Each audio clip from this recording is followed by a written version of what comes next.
Rain fell at a Veterans Day ceremony at Arlington National Cemetery, where President Trump made his first public appearance since the Associated Press called his re-election defeat over the weekend. He attended a wreath laying and saluted at the tomb of the unknown soldier, but did not speak.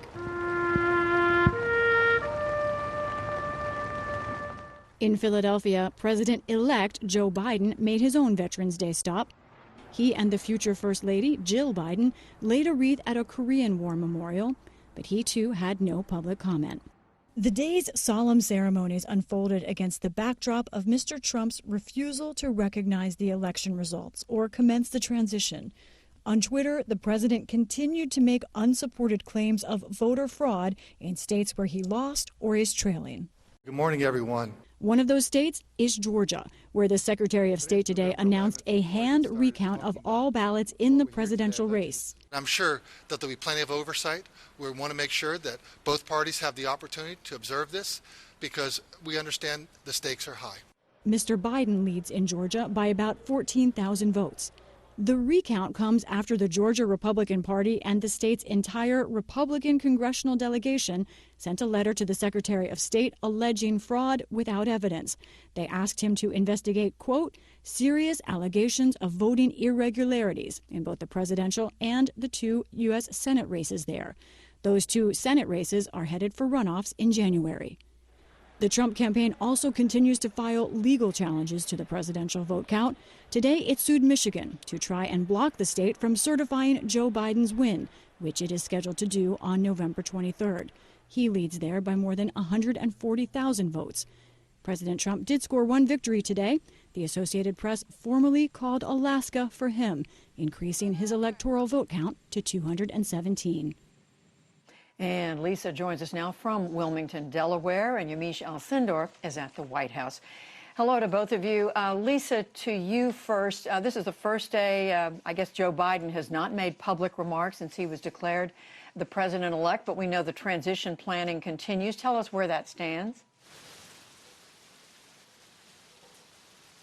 Not a day off for the Biden transition, Judy, that's for sure. They have more than 4,000 positions, about that many, to appoint in government, and they're on their way going through that list. Judy, it's interesting. I talked to an advisor yesterday who told me that the way they're going about that is to look at the policy, try and find the people who will best enact policies that Joe Biden wants, from health care and supporting the Affordable Care Act to climate change to a range of other things, including the minimum wage. And on that front, I can also report that we do think that they will start announcing some potential top staff, starting at the top with the chief of staff, and that announcement for the White House chief of staff under President Biden when he takes over could come as early as this week. Also, Judy, at the U.S. Senate, there's a lot of swirl around several senators, many of Mr. Biden's former opponents, Elizabeth Warren, Bernie Sanders, about whether they would take positions in this administration.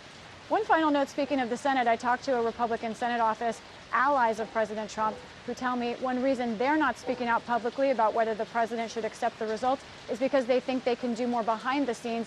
This office tells me their conservative senator spoke to President Trump on the phone and told him, of course, from their opinion, continue whatever questions you have to raise. But ultimately, this senator asked the president to do what's right when the time comes. And we will be talking with Senator Sanders in just a few moments. Yamiche, to you now. We know the president has also not spoken publicly. We've seen the tweets. We've seen him just now. But we know that his team is still very much trying to win some battles in the court, challenging the results.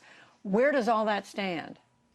Well, President Trump's refusal and his Trump campaign's refusal to acknowledge that Joe Biden is the president-elect and to continue to file lawsuit after lawsuit comes down to two big things: politics and money. On the money side, they are raising boatloads of money, thousands of dollars every day by sending out text messages and emails, messaging that they need to keep up the fight, that they want to have money for an election defense fund. But when you look at the money being raised, it tells a story. So to put up for folks, 60% of that money goes to Save America PAC. It's a political action committee. And then after that, if someone donates thousands of dollars more, that money then goes to the Trump recount account. Now, this is important.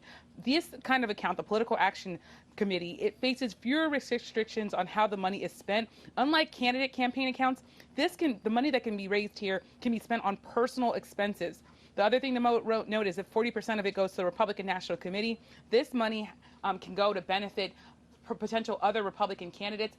Critics say that this is really a slush fund and that it can go to funding President Trump's lavish lifestyle. I also want to talk about the politics of this. The margins are just not on President Trump's side. Republican allies of the president told me that today. We want to look at the popular vote margins in these states that are still being contested by the Trump administration and the Trump campaign. In Michigan in 2016, President Trump won by 10,000 votes. Joe Biden is leading by more than 146,000. In Pennsylvania, he won by 44,000 in 2016. 50,000 is what Biden is leading by. In Wisconsin, 22,000 is what President Trump won by.